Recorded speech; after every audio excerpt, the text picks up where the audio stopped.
ही सगळी माहिती ही तिथं आता डाउनलोड झालेली आहे। पण शेवटची लाईन बघितली, त्यांनी सांगितलंय की हा सगळा तपास हा आम्ही क्रिमिनल अँगलनी करत नाही, पण उद्या जाऊन कोणाचा ऍक्सिडेंट होऊ नये या अनुषंगाने करतोय। असे सगळे डॉक्युमेंट तिथं दिलेले आहेत। सगळ्यात महत्वाचं असं आहे की खराताचा जो अँगल आहे तो अजूनपर्यंत सीआयडीने हा हाती घेतला नव्हता, त्यामुळे तोही हाती घ्यावा अशी विनंती करण्यासाठी मी आलेलो आहे।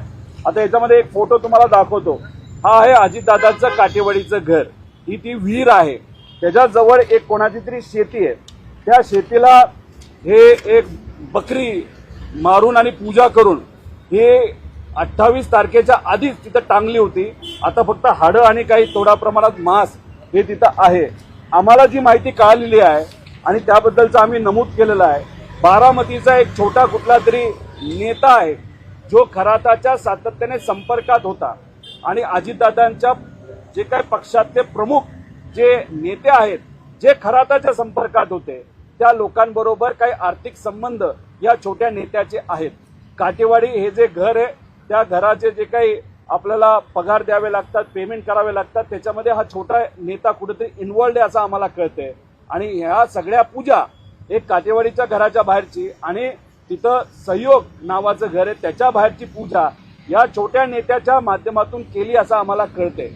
आम्ही काळ्या जादूवर विश्वास ठेवत नाही, आम्ही बोंदूगिरीवर विश्वास ठेवत नाही, पण या मागचा हेतू काय होता आणि दादांच्या तिन्ही घराबाहेर म्हणजे एक काटेवाडीचं घर, बारामतीचं घर आणि देवगिरी बंगला या तिन्ही घराच्या बाहेर अशा प्रकारच्या पूजा का झाल्या? मग खराताच्या अकाउंटमध्ये 27, 28 आणि 29 जानेवारीला उलाढाल का वाढली? आणि मग त्याच्याच बरोबर एक कुणीतरी व्यक्ती शेतकरी जेव्हा खराताला 27 का 26 जानेवारीला भेटला होता तेव्हा पवार परिवाराच्या प्रेमापोटी त्या शेतकऱ्याला पवार परिवाराबद्दल सगळं नीट होईल का असं विचारल्यानंतर खराताली त्या एका साध्या शेतकऱ्याला, ते सुद्धा द्राक्षाच्या शेतकऱ्याला असं सांगितलं असं आम्हाला कळालंय की पुढच्या काही दिवसामध्ये पवार परिवारावर फार मोठा आघात नाही तर अडचण होऊ शकते। हे सगळं जे आहे याच्यात पण इन्व्हेस्टिगेशन सीआयडीने करावं असं आम्ही इथे असणाऱ्या अधिकाऱ्यांना म्हणजे खुर्चीला तिथं खरं तर सांगितलेलं आहे। इथं मोकळी खुर्ची जी होती त्याला आम्ही विनंती केलेली आहे, पण आमचं डॉक्युमेंट इन्व्हर्ट झालेलं 140 कलमाच्या अंतर्गत माझं जे काही स्टेटमेंट आहे आणि मग मी सहज गप्पा मारत असताना नाहीतर इतरही सोर्सेसच्या माध्यमातून माहिती केली। मी 4 वेळा आलोय, 3 वेळा आलोय। VK सिंग किती वेळा आणलं गेलं त्याला? एकदा।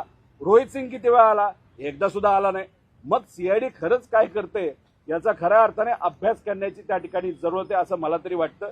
त्यामुळे आम्ही कष्ट करून जो FIR आणला त्याच्यावर फक्त तिथं कुठेतरी एन्क्वायरी केली जाणार आहे, इन्व्हेस्टिगेशन केलं जाणार नाही असं दुर्दैवाने त्या